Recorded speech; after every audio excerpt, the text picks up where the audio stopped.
बिस्मिल्लाहिर्रहमानिर्रहीम। आज हमारे साथ मौजूद हैं जनाब इफ्तिखार जावेद काजी साहब, और किसी तारुफ के ये मोहताज नहीं है। माशाल्लाह बेहतरीन इनकी प्रैक्टिस है, बेहतरीन वकील हैं ये, और बहुत ज़्यादा मसरूफ़ रहते हैं। एडवोकेट सुप्रीम कोर्ट हैं, 2 बार कराची बार एसोसिएशन के प्रेसिडेंट रहे। और मैं अपनी मज़ीद इनसे सवालात करूँगा कि कौन कौन से ऑफिस बेरड्स रहे, क्या करते रहे इफ्तिखार जावेद काजी साहब, क्या इनकी मसरूफियात हैं, क्यों ये जो है इस बार जो है दोबारा से सिंध बार कौंसिल का जो है इलेक्शन लड़ रहे हैं मेंबर जो है की हैसियत से। तो इनसे सवालात करेंगे। जी इफ्तिखार जावेद काजी साहब, कैसे हैं? ठीक है आप? अल्लाह का शुक्र है। अच्छा, ये बताइए सर आप मुझे कि आप जो है कितनी बार कराची बार एसोसिएशन के प्रेसिडेंट रहे? ये मेरा जो पॉलिटिकल वकीलों के लिहाज से है, 2 दफ़ा मैं वाइस प्रेसिडेंट रहा, 2 दफ़ा मैं प्रेसिडेंट रहा, 3 दफ़ा मेंबर सिंध बार कौंसिल। उसी दौरान 2011 में vice chairman Sindh bar council. और जो लॉयर मूवमेंट थी 2007, तो कराची बार का मैं उस वक्त प्रेसिडेंट था और यहाँ से लीड की थी लॉयर मूवमेंट। ज़बरदस्त। अच्छा सर, मुझे ये बताइए कि जो टाइम आपका था, कौन से सन के अंदर आप जो है कराची बार एसोसिएशन के प्रेसिडेंट रहे? ज़रा प्लीज़ ज़रा लोगों को अवेयर करने के लिए बताइए, वो कौन सा सन था? तफसील उसकी यह है कि 2000 में मैं पहली दफ़ा वाइस प्रेसिडेंट बना, 2001 में दूसरी दफ़ा वाइस प्रेसिडेंट बना, और 2002 में मैं फर्स्ट टाइम प्रेसिडेंट बना कराची बार का। उसके बाद 2004 में मैंने फर्स्ट जो इलेक्शन था सिंध बार का, तो उसमें मुझे कामयाबी मिली। और 2004 के बाद 2007 में मैं दोबारा प्रेसिडेंट बना कराची बार का। लॉयर मूवमेंट के दौरान I was president of Karachi बार।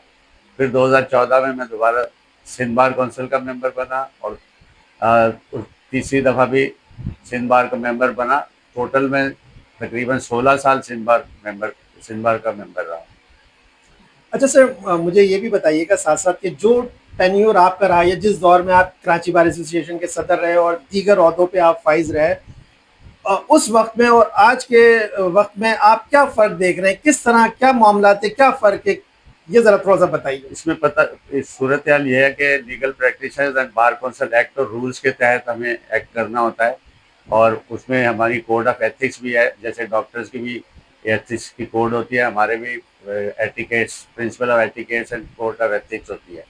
तो एक सब्जेक्ट के तौर पर लॉ कॉलेज में ये पढ़ाया जाता रहा है, लेकिन आजकल सुने नहीं पढ़ाया जाता। तो जो भी हमारा टेन्योर था, जो आज से 3 साल 2-3 साल पहले तक, उससे ऑल टुगेदर माहौल चेंज हो चुका है, क्योंकि कोई प्रोटोकॉल को ऑब्जर्व नहीं लोग कर रहे, और ऐसे एलिमेंट वकला की सफ़ों में शामिल हो गए जिनको इस बात का एहसास नहीं है कि वकला जो है क्रीम ऑफ द सोसाइटी कहलाते रहें, और उनके एथिक्स होते हैं, और वो एक मॉडल रोल होते हैं सोसाइटी में as compare to other profession. ये सबसे बड़ा वो प्रोफेशन समझा जाता रहा है, लेकिन पिछले 2-3 साल से माहौल बिल्कुल चेंज हो चुका है। और वो उसकी अखबारों की भी ज़ीनत बनती है, ये जो भी इनकी एक्टिविटीज़ हैं, जगहों पे कब्जे करना, मारपीट करना, जो कि पहले कभी वकला का शेवा नहीं रहा। रोड ब्लॉक करना, ये आप सुनते रहे होंगे।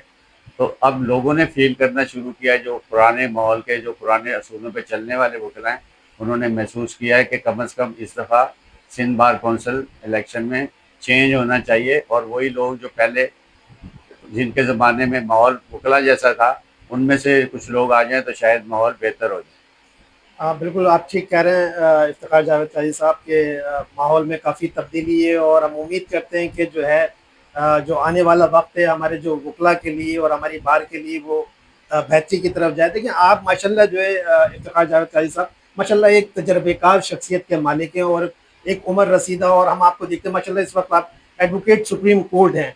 और अल्हम्दुलिल्लाह मैं आपको देखता हूँ हाई कोर्ट में, आपको देखता हूँ माशाल्लाह आपको जो जस्टिस साहिबान हैं, हमारे जो ऑनरेबल जस्टिस साहिबान है, मोअज़्ज़िज़ जस्टिस साहिबान है, आपको नाम से पुकारते हैं, आपको एक रिस्पेक्ट की निगाह से देखते हैं।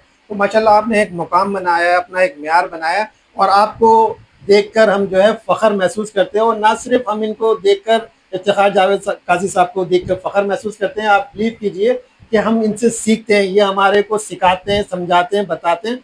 और आज अल्लाह पाक ने हमें जो भी थोड़ा बहुत मुकाम दिया है, तो हमने इनसे पूछ पूछ के वो सारी चीज़ें हासिल की हैं। अच्छा सर, मुझे ये बताइए कि सिंध बार काउंसिल जो है बेसिकली देखिए ये जो नए लॉयर्स हैं और मैं तो कहूँगा कि इवन के बहुत सारे जो पुराने लॉयर्स भी होंगे उन्हें भी नहीं पता कि सिंध बार काउंसिल है क्या, उसका फंक्शन क्या है, रोल क्या है, वो करता क्या है, उसका काम क्या है। तो थोड़ा सा ये ब्रीफ करें, लोगों को बताइए what is Sindh bar council. यूँ है कि legal practitioners and bar council act है, सेंट्रल स्टैट्यूट है, फेडरल स्टैट्यूट है, और उसमें रूल्स भी हैं जिसके तहत पूरे सब हर प्रोविंस में एक प्रोविंशियल बार काउंसिल होती है। तो सिंध बार काउंसिल, सिंध की बार, ऐसी पंजाब बार काउंसिल, केपी के, बलोचिस्तान, ये सब बार काउंसिल, अभी गिलगित बल्तिस्तान में भी है। तो उसमें रूल्स रेगुलेशन है कि किस तरह इनको एक्ट करना है, इस चीज़ से लेके कि क्या यूनिफॉर्म पहनेंगे, किस तरह चलेंगे, किस तरह एनरोलमेंट होगी, क्या टेस्ट होंगे, वो सारा उसमें प्रोसीजर मौजूद है। और वो कंट्रोलिंग अथॉरिटी है किसी भी प्रोविंस में जो सबऑर्डिनेट कोर्ट्स की बार हैं, जैसे डिस्ट्रिक्ट बार, कराची बार है, जैसे लाड़काना बार है, हैदराबाद बार है। तो इन सबको वो कंट्रोल और मैनेज करते हैं, और उनके जो लोकल बार हैं उनको सबको इनके रूल्स एंड रेगुलेशन को ऑब्जर्व करना होता है। कोई अगर वकील के खिलाफ शिकायत हो तो इनकी डिसिप्लिनरी कमेटी सुनती है, कोई एग्जेक्टिव मैटर का कोई अफेयर हो तो एग्जेक्टिव कमेटी होती है, इसी तरह क्रिमिनल कमेटी, और बहुत सारी चीज़ें जो हर मामले में, वकीलों के मामले में रेगुलराइज करते हैं सारे एक्शंस। अच्छा सर, अच्छा थोड़ा सा ये भी बताइए कि जो मेंबर जो सिंध बार काउंसिल होता है ये 5 साल के लिए मुंतखब जी। होता है। 5 साल के लिए मुंतखब होने की वजह क्या है, और 5 साल तक जो मेंबर मुंतखब होता है तो वो 5 साल तक उसके क्या रोल्स हैं, वो क्या करता है, क्या क्या जिम्मेदारियां आती हैं उसके हिस्से के अंदर। उसमें यह है कि जब इलेक्ट हो जाते हैं पूरी प्रोविंस से मेंबर, तो उनकी मुख्तलिफ कमेटियाँ बनती हैं इलेक्ट होने के बाद। जो मैंने बताया कि डिसिप्लिनरी कमेटी है, एग्जेक्टिव कमेटी है, रूल्स कमेटी है, एजुकेशन कमेटी है। तो हर मेंबर किसी न किसी कमेटी का, बल्कि एक से ज़्यादा कमेटियों का मेंबर बनता है, और उसी मामले को देखते हैं जो उस कमेटी के रूल्स एंड रेगुलेशन और उनका जो डोमेन है उसमें एक्ट करते हैं। इलेक्शन कमेटी जैसे मुख्तलिफ जगह जाके चेक करते हैं। तो वो पूरा 5 साल उसी में बिजी रहते हैं, कमेटियों के मेंबर होते हैं। और ये ऑनररी पोस्ट है, इसमें कोई तनख्वाह वगैरह का कोई कंसेप्ट नहीं। बाद लोग समझते हैं शायद वहाँ तनख्वाह मिलती है, कुछ ऐसा नहीं है। ऑनररी है, ये खिदमत है वकला के शोबे की। ज़बरदस्त सर, बिल्कुल हम यही उम्मीद करते हैं कि वकला की वेलफेयर के लिए ये जो डिपार्टमेंट है या जो इदारा है सिंध बार काउंसिल ये काम करता है। सर थोड़ा सा मुझे ये भी बताइए कि सिंध बार काउंसिल के जो मेम्बरान जो मुंतखब हो जाते हैं तो आया जो जस्टिस साहिबान से भी वो एक तरीके से क्या कोई कनेक्ट होते हैं, या वेलफेयर के हवाले से, वकला की परेशानियों के हवाले से, उनके मसाइल के हवाले से भी क्या इन मेम्बरान के पास इख्तियारात होते हैं इस तरह से कि जस्टिस साहिबान से वो डिस्कस कर सकें वकीलों की परेशानियों को या मसाइल के हवाले से। उसमें कुछ कमेटियाँ ऐसी हैं जिसमें हाई कोर्ट के जजेस भी इन्वॉल्व होते हैं। मसलन जैसे डिसिप्लिनरी कमेटी में किसी को सज़ा होती है या कुछ होता है तो उसकी ट्रिब्यूनल बनी होती है, जिसमें एक सिटिंग जज ऑफ हाई कोर्ट और 2 मेंबर सिंध बार काउंसिल के होते हैं। तो वहाँ तो इनका लिंक है।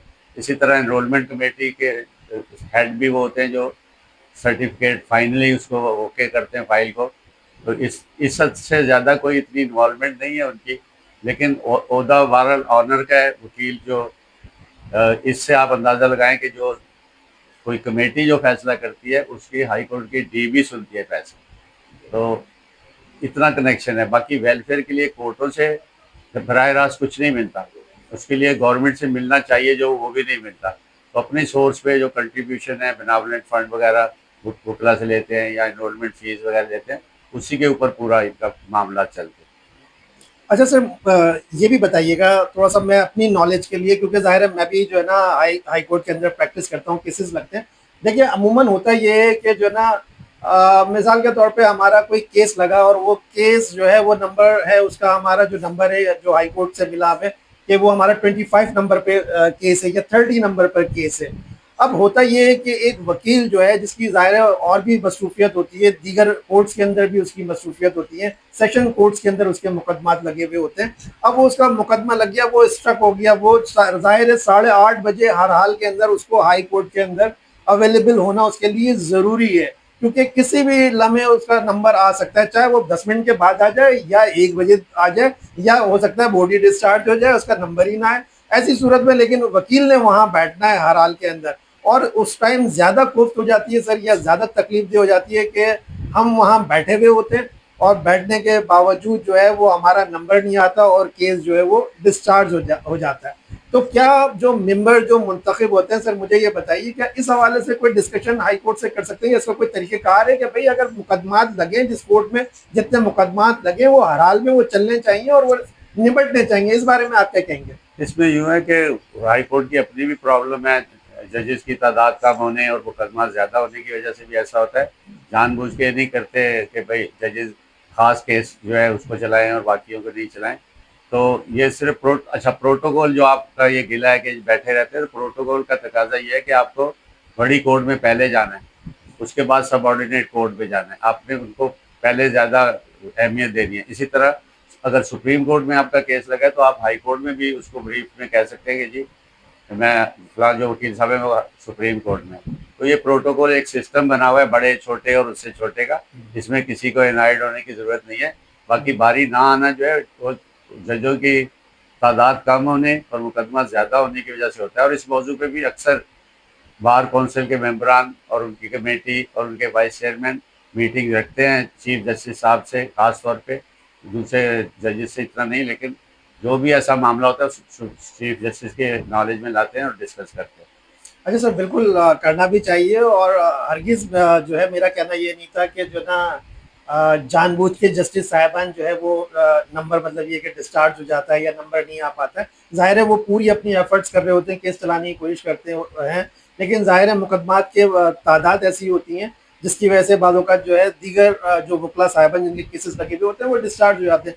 इसकी बेहतरी के लिए अगर अल्लाह पाक आपको मौका दे, इस निज़ाम की बेहतरी के लिए आप कोई रोल अदा करेंगे सर? उसमें यूँ है कि चाहे मैं मेंबर हूँ बार काउंसिल का या नहीं हूँ, लेकिन चूंकि इक्वेशन माशाल्लाह हाई लेवल तक बहुत से लोगों से है, तो उसके बावजूद मैं जो भी अच्छाई के लिए होता है उसके लिए मैं अपने तौर पे चला जाता हूँ और वो मुझे एंटरटेन करते हैं। नहीं, यकीनन बिल्कुल ऐसा ही है। अच्छा सर, एक सवाल और मैं आपसे करना चाहूँगा।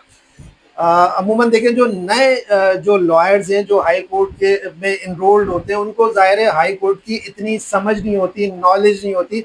बहुत सारी नए वकला साहिबान, हमारी जो ख़वातीन बहनें हैं या नए वकील हैं वो आते हैं, उनको हाई कोर्ट की इतनी समझ नहीं होती। वो बाज़ औक़ात कुछ ऐसी मिस्टेक्स कर जाते हैं जस्टिस साहिबान के सामने। मिसाल के तौर पे एकदम अचानक आके खड़े हो गए, वो सेशन कोर्ट की तरह समझते हैं और अपनी बात सामने रख दी कि सर हमारी ये परेशानी है और हमारा केस पहले सुन लें, या हमारे को जो है ना परमिशन दे दें, दौरान केस इस तरह से वो इंटरप्ट कर देते हैं।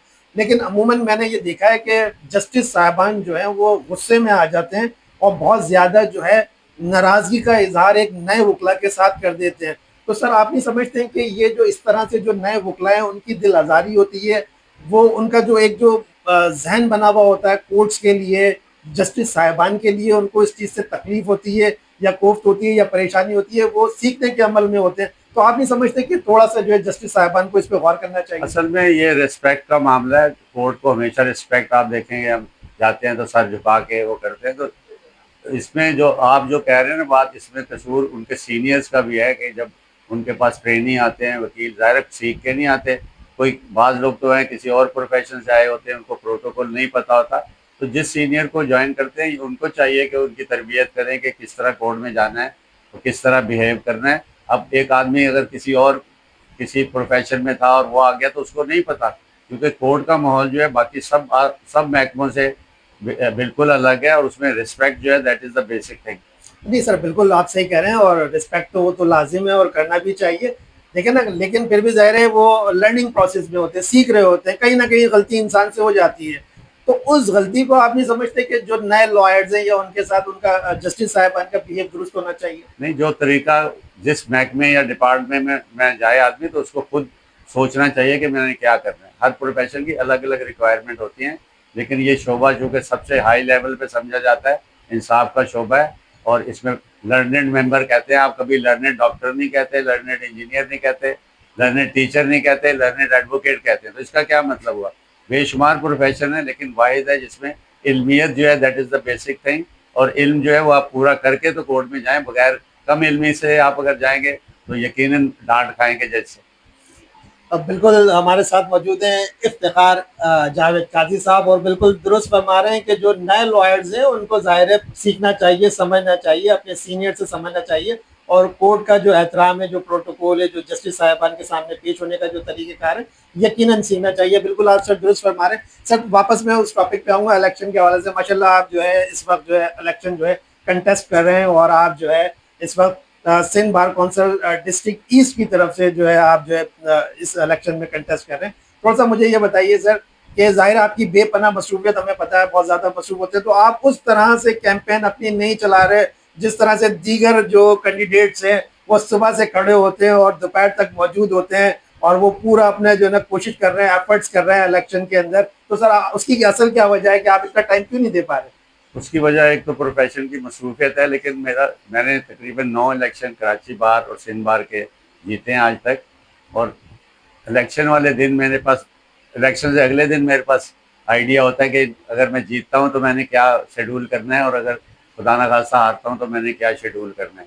जीतने की सूरत में मैं प्रोफेशनल लोड जो है उसको फिर एडजस्ट करता हूं और जो एज ए रिप्रेजेंटेटिव ड्यूटीज़ बनती है उनको पूरा करता हूं। जितनी मीटिंग में जाना हो, जो भी अटेंड करनी हो कमेटी, वो मैं बाकायदगी से करता हूँ और प्रोफेशन का बोझ थोड़ा डिस्ट्रीब्यूट कर देता हूँ। यकीनन हमें पता है इफ्तिखार जावेद काजी साहब जो हैं वो जो है बहुत ज़्यादा जो है मसरूफ़ रहते हैं, मुकदमात के हवाले से बहुत ज़्यादा इनकी मसरूफियत रहती है। हाई कोर्ट में बहुत ज़्यादा बिजी रहते हैं, काम का काफ़ी बोझ है, बर्डन है और बड़ी जिम्मेदारी के साथ ये अपने जो फ़राइज़ या अपनी जो जिम्मेदारी हैं वो अदा करते हैं। और हमारे ज़ाहिर है यही वजह है कि ये अपने जो कैंपेन है उसको इतना मौसर अंदाज से जो है वो नहीं कर पाते। लेकिन मैं ये समझता हूँ कि अगर इफ्तिखार जावेद काजी साहब क्योंकि एक नॉलेजेबल शख्सियत के मालिक है, इल्म रखते हैं और मेरे इल्म में ये भी है कि बार कौंसल एक्ट को भी बड़े अच्छे तरीके से जानते हैं। बाद औक़ात ये हमें बता रहे होते हैं कि बार कौंसल एक्ट क्या कह रहा है, वकला के हवाले से बता रहे होते हैं, हमें बहुत सारी चीज़ें समझा रहे होते हैं। तो बड़ा कमांड रखते हैं माशाल्लाह, लॉ पर बड़ा कमांड है, बहुत कुछ हम सीखते हैं। अच्छा सर मुझे ये बताइए क्या विजन लेकर इस बार आप इलेक्शन में हिस्सा ले रहे हैं, क्या थिंकिंग है, क्या करेंगे, क्या करना चाहेंगे आप? सूरत हाल यह है कि गुज़श्ता कुछ सालों से हमारी रिप्रेजेंटेशन बार में नहीं है, क्योंकि अनफॉर्चुनेटली ऐसे लोग इन्वॉल्व हो गए बार के इलेक्शन में जो अपने फ़ायदे के लिए काम कर रहे हैं और जो वकला हैं उनके इंटरेस्ट को नहीं देख रहे। और ये शिकायत आपको कोर्ट में, हाई कोर्ट जाएँ, सिटी कोर्ट जाएँ, आपको ये शिकायत बहुत ज़्यादा मिलेगी कि जो लीडरशिप है वो इस वक्त किसी वकला के वेलफेयर एज सच जो रिक्वायरमेंट है उसको नहीं देख रही, अपने ज़ाती मफाद को देख रही है। और उस लिहाज से अभी अभी हाल ही में एक लाहौर हाई कोर्ट की एक डिसीजन आई है जिसमें वहाँ के वकला ने एक पिटीशन दाखिल की और उसके ज़रिए वकला के बीमारियों के लिए और उनके जो कमज़ोरी, माली कमज़ोरी के लिए लॉ पास किया गया, जो गवर्नमेंट ऑफ पंजाब जो है वो वकीलों के लिए और उनकी फैमिली के लिए कोर्ट ने डायरेक्शन दी है कि government is responsible to do such and such act. तो सिमिलर यहाँ प्रोविंस ऑफ सिंध में काम नहीं हुआ। इंडिविजुअली इलेक्शन कैंपेन में जो इलेक्शन कंटेस्ट कर रहे हैं वो इंडिविजुअली किसी को कोई फ़ायदा दे रहे हो अंडर द टेबल या जस्ट टू ब्राइब के जी ये वोट हमें देंगे, जो जनरली कोई होता है कोई काम, तो वो नहीं कर रहे। अब मेरे ज़माने में पहली दफ़ा 2000 में, सन 2000 में जब मैं वाइस प्रेसिडेंट था, जो कि पावर भी नहीं होती, तो शटल सर्विस उस ज़माने में सिटी कोर्ट से हाई कोर्ट तक चलाई और पहली दफ़ा कंप्यूटर इंट्रोड्यूस हुआ कराची बार में। 2007 में मैंने एम्बुलेंस डोनेट करवाई कराची बार को। तो ये बगैर किसी खर्चे के, बार कौंसिल के या बार एसोसिएशन के खर्चे के बगैर मेरे प्रोजेक्ट होते हैं और इनके कोई पैसा मैं अपने प्रोजेक्ट में इन्वॉल्व नहीं करता। नहीं माशाल्लाह सर आप बिल्कुल इसमें कोई शक नहीं है, बेहतरीन आप जो है ना सोच रखते हैं, खिदमत करते हैं, काम करते हैं और एक नॉलेजेबल शख्सियत के मालिक हैं सर। अच्छा सर मैं मज़ीद आपसे ये पूछना चाहूँगा कि ये जो नए लोग मुंतखब होकर आते हैं, देखें जैसे कि कराची बार एसोसिएशन है, सालाना इलेक्शन होते हैं, ज़ाहिर है 1 साल में तो बड़ा मुश्किल होता है सीखना समझना ही। तो आप नहीं समझते ये जो नए जो लोग मुंतखब होकर आते हैं इनको जो अपने जो सीनियर जो पहले जो मुंतखब हो चुके हैं या जो उम्र रसीदा जो हमारे जो सीनियर लॉयर्स हैं माशाल्लाह, जैसे कि उनमें से एक आप हैं, तो उनको आप लोगों की हेल्प नहीं लेनी चाहिए, आपसे सीखना समझना नहीं चाहिए? असल में कंसेप्ट चेंज हो गया, ज़िंदगी का मटीरियलिस्टिक हो गई है दुनिया। तो बहुत सारे उम्मीदवार जो है इस तरह आते हैं कि अगर हम ये बन जाएंगे तो हमें कोई माली फ़ायदा होगा, कोर्टों को प्रेशराइज करके रिलीफ ले लेंगे, बाकी इससे ज़्यादा उनकी सोच नहीं होती। और इनमें से मेजॉरिटी ऐसे हैं जो सिर्फ अपने इंट्रोडक्शन के लिए इलेक्शन लड़ रहे होते हैं, क्योंकि इस बहाने वो दीवारों पे पोस्टर और तस्वीरें और नाम आ जाता है तो लोग वाकिफ हो जाते हैं। तो सिर्फ इस पर्पज़ के लिए भी बाद लोग इलेक्शन लड़ते हैं। बाकी वेलफेयर कम से कम पिछले 2-3 साल में एज सच आप नहीं कर सकते कि एक्स्ट्रा ऑर्डनरी कोई काम हुआ है वकीलों के लिए या कोई सीरियसली किसी ने कोई काम किया।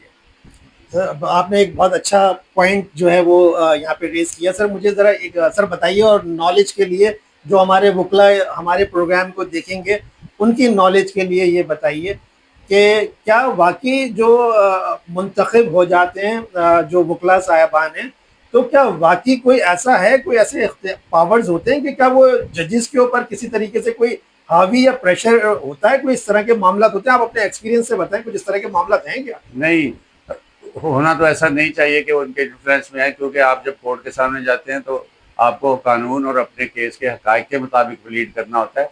इस बुनियाद पे नहीं कि मैं रिप्रेजेंटेटिव हूँ और उससे कोई एज सच एडवांटेज लीगली और मॉरली नहीं है। लेकिन अगर कोई पर्सनली उठा रहा है ऐसा बेनिफिट तो उसका अपना फेल है। उसका जो वकालत के में कोई कंसेप्ट नहीं है कि इलेक्टेड रिप्रेजेंटेटिव जो है उसको एक्स्ट्रा ऑर्डनरी कोई रिलीफ मिल जाए जज से।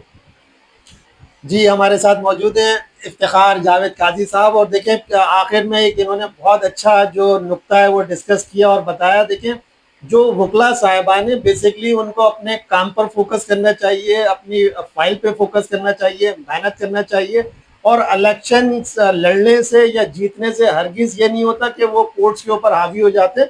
आप जो हावी होते हैं वो कानून से होते हैं, इल्म से होते हैं, नॉलेज से होते हैं, और ये ही जो है मकसद होना चाहिए। और मैं ये समझता हूँ कि इफ्तिखार जावेद काजी साहब जो है एक ऐसी शख्सियत के मालिक हैं कि अगर अल्लाह पाक ने इनको दोबारा सिंध बार कौंसिल का मेंबर की हैसियत से मुंतखब किया तो मैं ये उम्मीद करता हूँ कि ये बहुत अच्छा काम करेंगे, बहुत अच्छी खिदमत करेंगे, क्योंकि इनको वक्त के साथ साथ काफ़ी नॉलेज है, इनकी एक उम्र है, इनकी एक नॉलेज है, इनके एक लिंक्स हैं, इनकी एक रिस्पेक्ट है, तो हम इन्हें बड़े कदर की निगाह से देखते हैं।